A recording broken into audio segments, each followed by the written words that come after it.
nous nous trouvons au cœur de notre ouvrage, c'est-à-dire dans le cœur de l'Église, qui commence vraiment à prendre forme pour que tout soit prêt le 11 décembre à 11 heures, afin que notre évêque, Monseigneur Sontier, puisse consacrer l'autel et bénir cet ongle. Pourquoi les travaux? Eh bien, si vous voulez, il y avait deux raisons. Il y a une raison qui est purement liturgique et une raison sécuritaire. C'était assez dangereux parce qu'il y avait plusieurs niveaux dans le chœur des marches, et avec la brique, on voyait assez mal. Donc ça avait un côté vraiment dangereux, pas très pratique. Et notamment pour une concélébration. Il y avait des tas de petites marches partout et les chutes étaient quand même nombreuses, on se tordait les pieds, enfin c'était quelque chose de dangereux.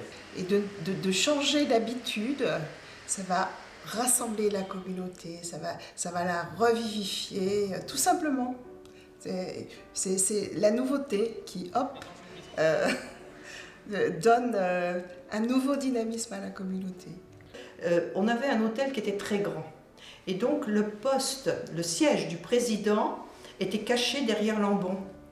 Et à ce moment-là, le prêtre ne faisait pas corps avec l'assemblée. Vous voyez, et c'était quand même dommage, comme on faisait un seul corps, et là on ne faisait pas un seul corps. Le choix qui a été fait par l'équipe liturgique avec le prêtre et accompagné par la commission d'art sacré, ça a été de créer une estrade de même niveau pour l'ensemble, que ce soit l'autel, l'ambon, le siège de présidence et puis l'ensemble des servants d'autel et des lecteurs.